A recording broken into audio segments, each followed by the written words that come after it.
A watch, at least in my book, has to first and foremost be fun. But what constitutes good horological fun? Let's find out by reviewing a watch of an immensely generous friend of mine. For me, a superficial and unsophisticated and fashion watch loving as that sounds, much of the fun of a watch emanates from its dial. The dial has to be appealing, no matter how worthy of horological praise the movement underneath might be.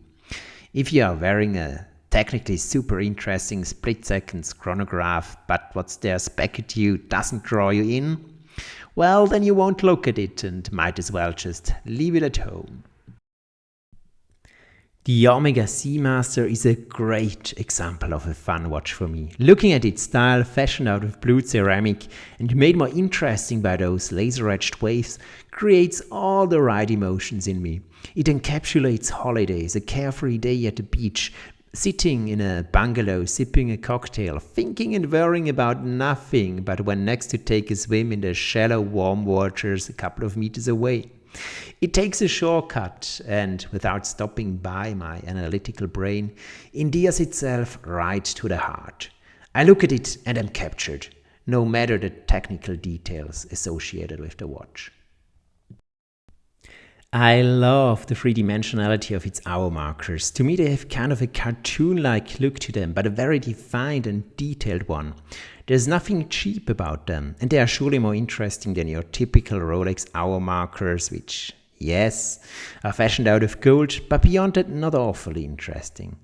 And then there are those all-original James Bond hands. Believe it or not, they are officially called that.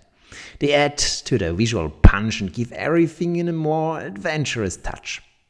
No, I don't feel like 007 wearing this watch, but the connection to Pierce Brosnan is there and subconsciously increases the watch's cool factor.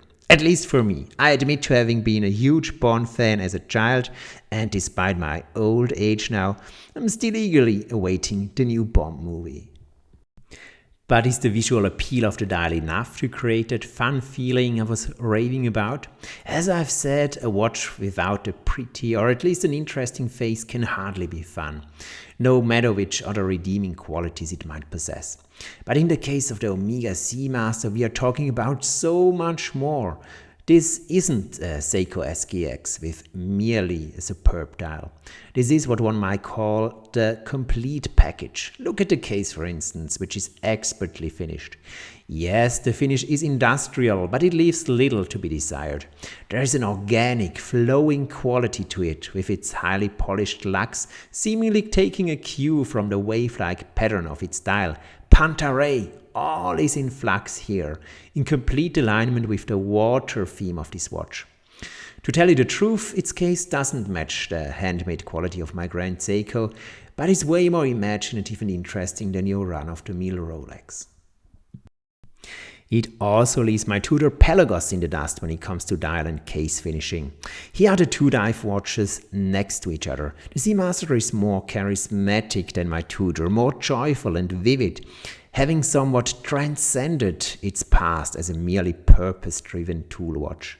The Tudor, on the other hand, leans into that past. From its matte case finish to its no-frills, all-business style design, it tries to recreate and capture that original tool watch charm. With considerable success, I think. On a side note, I prefer its taper bracelet to that of the Omega. The latter reminds me of tooth braces for some reason. I'm not at all a fan of it aesthetically. I also give Tudor the nod when it comes to the more flexible micro-adjustment mechanism of its clasp. All in all, the Pelagos is more old school, more charming. The Omega, to repeat myself, just more fun. What we haven't talked about so far but shall touch upon now is its movement. It houses one of the very few innovations in escapement technology, the part of the watch responsible for transforming the rotating motion of the gear train into regular impulses, which are then delivered to the balance wheel. Without pretending to understand the ins and outs of the coaxial, it is just damn cool to see George Daniels' invention doing its thing here. Innovations in escapement technology can be counted on one hand. You come across them maybe every century or so. So it's truly a piece of watchmaking history on display here. Does the Omega need such a sophisticated movement to qualify as a fun watch? No, it doesn't. But the ingenious, if completely anachronistic technology fascinates me and gives the owners something extra. It is a watch that is fun and then some. And that's exactly what I appreciate about it. Thank you for watching. Feel free to drop me a comment and of course subscribe. Bye bye.